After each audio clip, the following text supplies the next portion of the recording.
Hello everyone, welcome to my channel life success academy 1 पर आप सभी का बहुत बहुत स्वागत है। तो आज इस क्लास में हम बच्चन सिंह का दूसरा इतिहास से बच्चन सिंह के जितने भी महत्वपूर्ण कथन हैं उन सभी को हम नोट्स के माध्यम से, अपने बने हुए नोट्स के माध्यम से रिवीजन कराने वाले हैं, जो कि टीजीटी पीजीटी परीक्षा की दृष्टि से बहुत ही महत्वपूर्ण है, क्योंकि 2021 में बच्चन सिंह के इतिहास से बहुत सारे प्रश्न और कथन पूछे गए हैं। इसलिए हम इसे परीक्षा की दृष्टि से बहुत महत्वपूर्ण समझते हैं। इसीलिए इनके जितने भी कथन हैं उन संपूर्ण कथनों का रिवीजन इस क्लास में करने वाले हैं। इसलिए क्लास में अंत तक बने रहें। अगर आपको ये क्लास अच्छी लगे तो ज़्यादा से ज़्यादा लाइक, शेयर, सब्सक्राइब करें। तो देर न करते हुए शुरू करते हैं। आज हम इस क्लास का रिवीजन नोट्स के माध्यम से ऐसे ही कराने वाले हैं। आपको सिर्फ हमारी क्लास ध्यानपूर्वक सुननी है। तो शुरू करते हैं।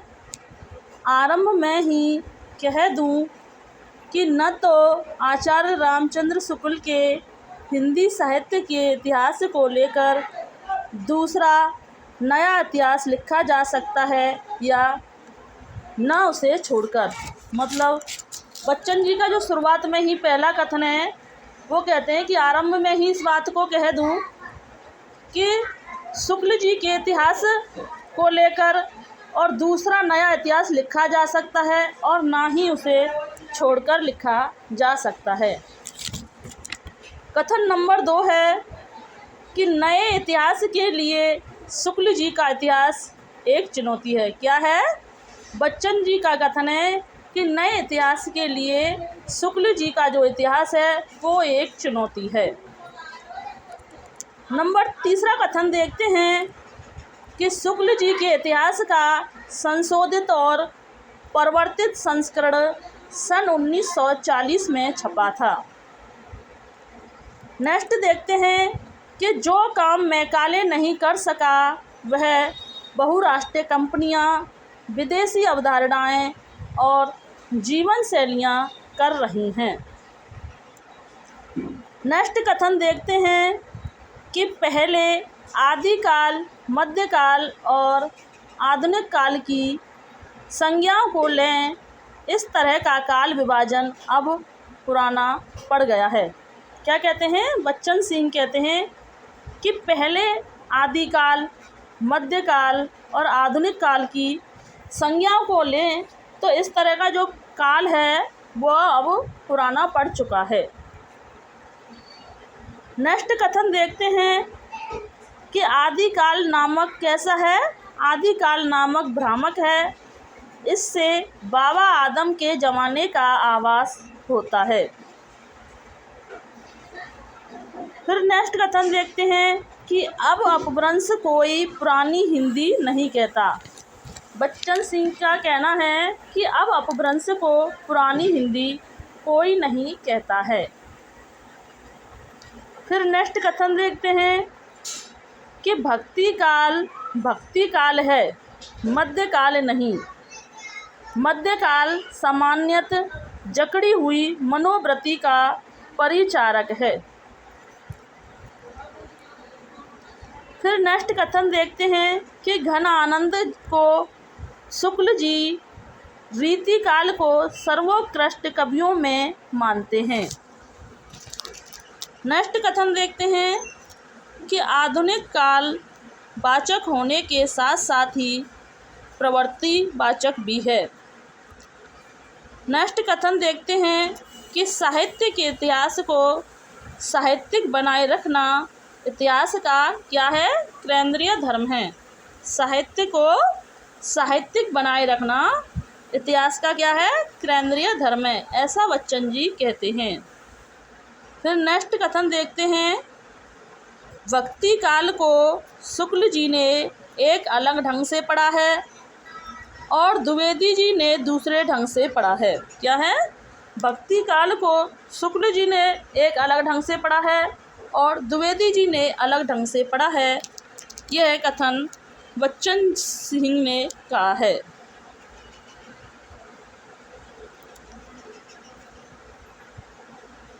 जिन लोगों को आचार्य शुक्ल के हिंदी साहित्य के इतिहास के आगे कुछ सुझाई नहीं पड़ता है, उन्हें अपनी आँखों का इलाज कराना चाहिए। किसने कहा? बच्चन सिंह का कहना है कि जिन लोगों को शुक्ल जी के इतिहास के आगे कुछ भी दिखाई नहीं देता या कुछ भी सुझाई नहीं देता है, उन्हें अपनी आँखों का इलाज कराना चाहिए। नेक्स्ट कथन देखते हैं कि हिंदी जैसा कहा जा चुका है, कई बोलियों और भाषाओं का क्या है? समुच्चय है।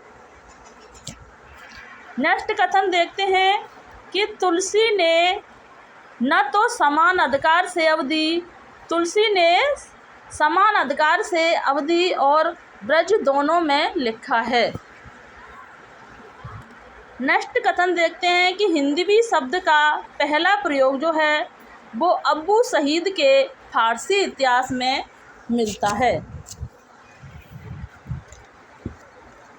फिर नेक्स्ट कथन देखते हैं कि हिंदी और उर्दू एक ही जाति का साहित्य है या दो जातियों का। किसने कहा है? बच्चन सिंह ने कहा है कि हिंदी और उर्दू एक ही जाति का साहित्य है या दो जातियों का। उर्दू को यामनी भाषा कहने का जो श्रेय है वो लल्लू लाल को है। नेक्स्ट कथन है कि अपभ्रंश को अब कोई पुरानी हिंदी नहीं कहता। यह कथन जो है हजारी प्रसाद द्विवेदी जी का है। प्राकृतक और अपभ्रंश को संस्कृत की अपेक्षा मधुर कहा गया है। किसने कहा है? अपभ्रंश को, प्राकृतक और अपभ्रंश को संस्कृत की अपेक्षा क्या कहा गया है? मधुर कहा गया है।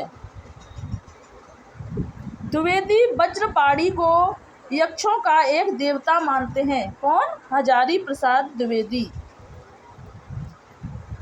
आक्रोश की भाषा का पहला प्रयोग जो है सरपा में ही दिखाई देता है।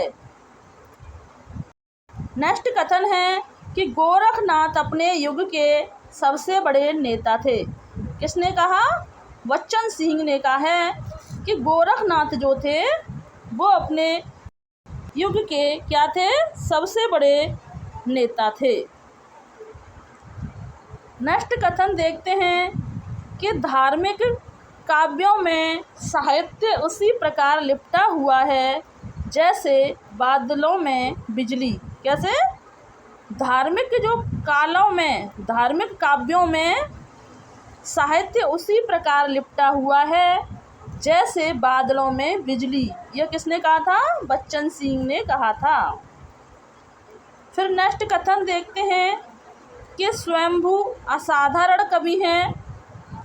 उनकी काव्य दृष्टि समुद्र की तरह गहरी और आकाश में प्रसारित मेघजाल की तरह व्यापक है। फिर नेक्स्ट कथन देखते हैं कि देश भाषा में लिखी पहली रचना विद्यापति की पदावली है। कौन सी है? देश भाषा में लिखी पहली रचना जो है विद्यापति की पदावली है। अतः हिंदी के पहले कवि विद्यापति ठहरते हैं। फिर नेक्स्ट कथन देखते हैं कीर्ति लता में राजाओं, बादशाहों, नगरों, युद्धों का वर्णन एक बंधी हुई परपाटी में किया गया है।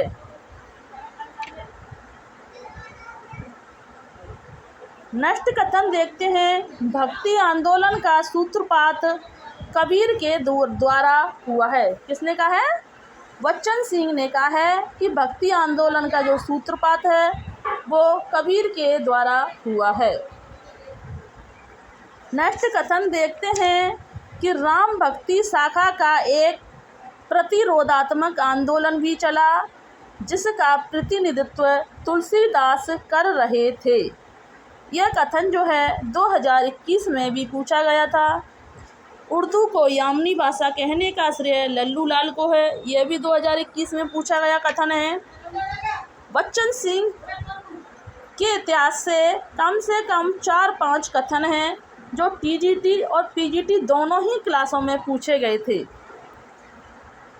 नेक्स्ट कथन देखते हैं कि गुरु नानक को छोड़कर किसी भक्त कवि में मुसलमानों के विरुद्ध कुछ नहीं लिखा था। किसने नहीं लिखा था? गुरु नानक को छोड़कर किसी भक्त कवि ने मुसलमानों के विरुद्ध कुछ भी नहीं लिखा। नेक्स्ट कथन देखते हैं कि कृष्ण भक्ति काव्य में निर्गुण मत का डटकर विरोध किया गया। किसमें किया गया है? कृष्ण भक्ति काव्य में निर्गुण मत का क्या है? डटकर विरोध किया गया है। नेक्स्ट कथन देखते हैं कि राम भक्ति आंदोलन का जो केंद्र कहाँ था? राम भक्ति आंदोलन का जो केंद्र था वो बनारस था। रामानंद इसके प्रवर्तक थे। नेक्स्ट कथन देखते हैं कि उन्होंने निर्गुण पंथ का विरोध नहीं किया, पर कबीर दास के विरुद्ध उनका गहरा आक्रोश था। नेक्स्ट कथन देखते हैं कि तुलसीदास ऐसे प्रतिभा संपन्न कवि और पंडित को पाकर राम भक्ति आंदोलन क्या हुआ? चमक उठा था। तुलसीदास जैसे प्रतिभा पंडित को पाकर क्या हो गया? राम भक्ति आंदोलन चमक उठा। यह कथन जो है बच्चन सिंह ने कहा था कि विशेष रूप से निर्गुण आंदोलन के पुरस्कारकर्ता और राम भक्ति आंदोलन के तुलसी हैं। नेक्स्ट कथन देखते हैं कि धर्म के समर्थक तुलसी उतने ही प्रगतिशील हैं जितने वर्णश्रम के धर्मभंजक कबीर।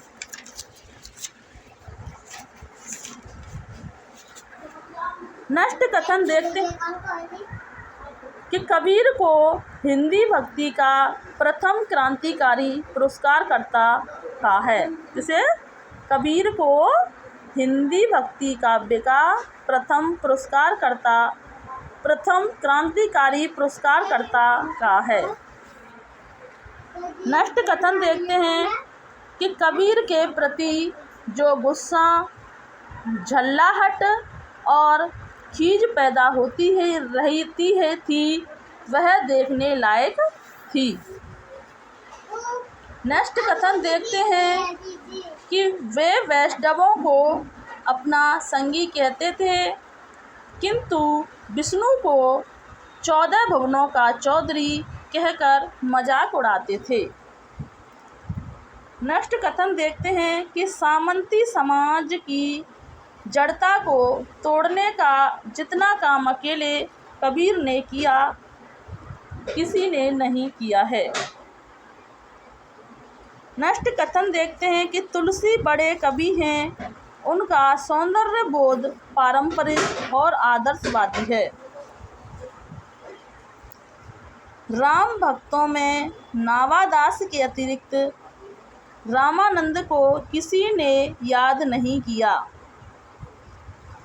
फिर नेक्स्ट कथन देखते हैं, रसखान आज भी सहृदयों के कंठाहार बने हुए हैं। क्या है? रसखान जो है आज भी सहृदयों के कंठाहार बने हुए हैं। नेक्स्ट कथन देखते हैं कि भ्रमर गीत के बहाने निर्गुण उपासना की धज्जियां उड़ाने में सूर ने कोई कसर नहीं छोड़ी है। क्या है? कि भ्रमर गीत के बहाने निर्गुण उपासना की धज्जियां उड़ाने में सूर ने कोई कसर नहीं छोड़ी। नेक्स्ट कथन देखते हैं, रसखान पहले कवि हैं जिन्होंने कवित्व सवैया में कृष्ण का गुणगान किया। नेक्स्ट देखते हैं, हिंदी में राम काव्य के पुरस्कारकर्ता के रूप में रामानंद को मान लेना सुविधाजनक है। नेक्स्ट कथन देखते हैं कि कबीर का भक्ति आंदोलन विद्रोह मूलक है तो गोस्वामी का प्रतिरोधात्मक। यह कथन भी 2021 में पूछा गया था।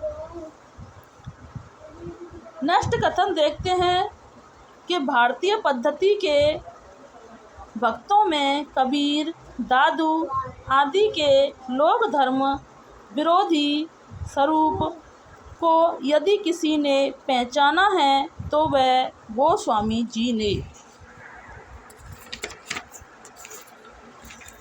नेक्स्ट कथन देखते हैं कि ब्रज भाषा पर भी उनका उतना ही अधिकार था जितना अवधि पर। किसके बारे में कहा है? यह कथन जो है बच्चन सिंह ने तुलसीदास के बारे में कहा है। तुलसीदास जी को बच्चन सिंह ने रूपकों का बादशाह कहा है। क्या कहा है? तुलसीदास जी को बच्चन सिंह ने जो है वो रूपकों का बादशाह कहा है। नेक्स्ट कथन देखते हैं कि कबीर और तुलसी भाषा में एक मिशन के तहत लिख रहे थे। यह कथन भी 2021 में पूछा गया कथन है। नेक्स्ट देखते हैं, तुलसीदास के पहले रसिक संप्रदाय की नींव पड़ चुकी थी। क्या थी? तुलसीदास के आने से पहले ही रसिक संप्रदाय की नींव जो थी वो पड़ चुकी थी, यह बच्चन सिंह का कहना है।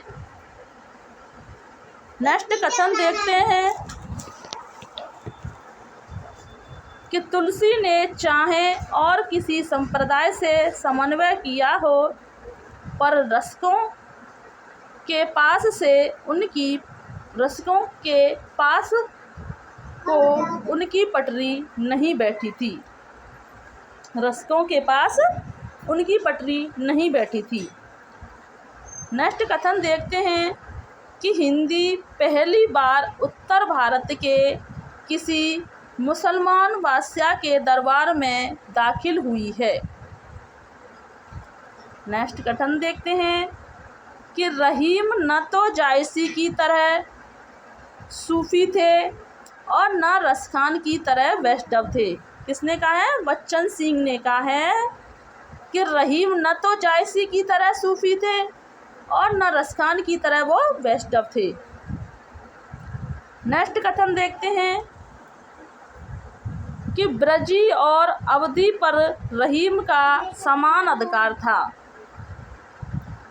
नेक्स्ट कथन देखते हैं कि कृपा राम के दोहों को बिहारी से प्रभावित माना है। नेक्स्ट कथन है कि वह संस्कृत के पंडित थे। क्लासिक पंडित केशवदास के बारे में कहा था। नेक्स्ट कथन है कबीर, जायसी, सूर और तुलसी हिंदी के महान कवि हैं। कैसे हैं? कबीर, जायसी, सूर और तुलसी के महान कवि हैं। नेक्स्ट देखते हैं, जनता पर तुलसी के बाद सबसे अधिक प्रभाव जो पड़ा था वह कबीर का था।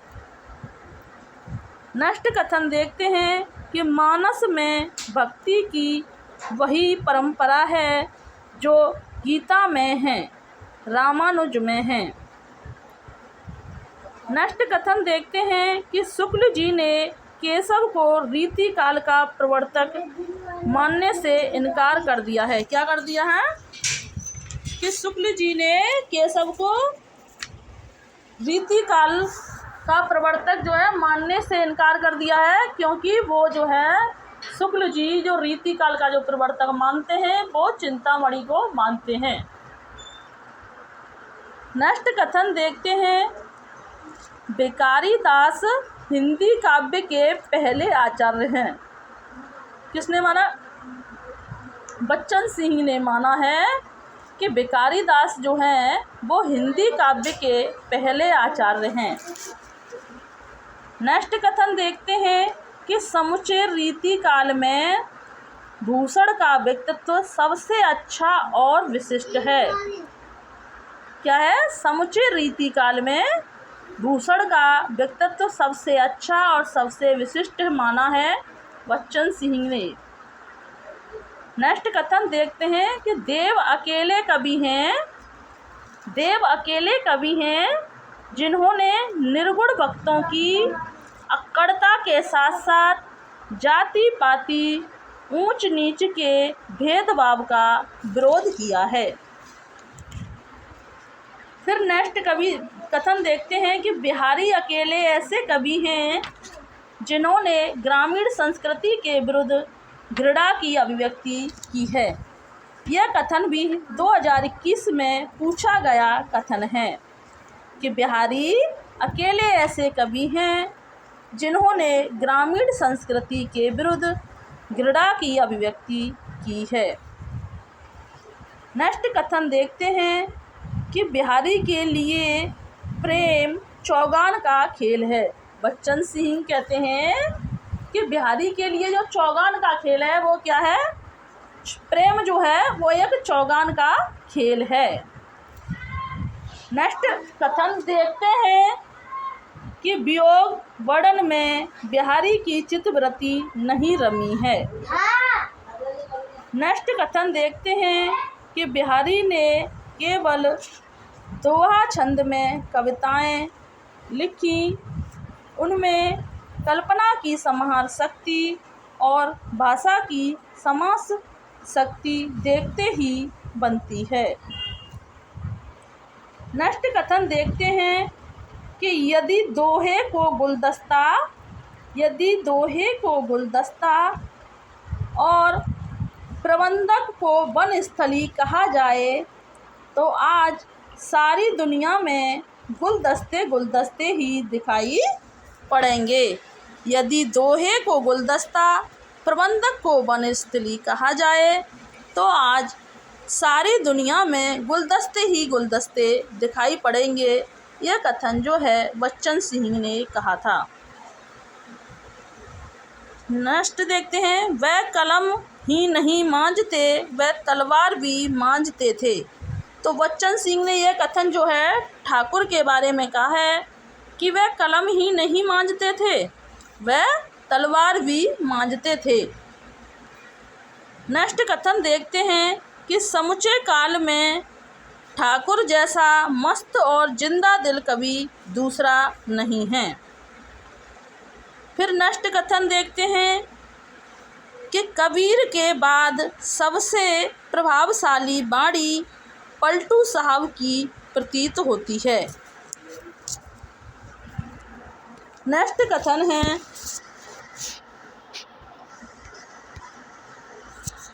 कि यदि मुसलमान ना आए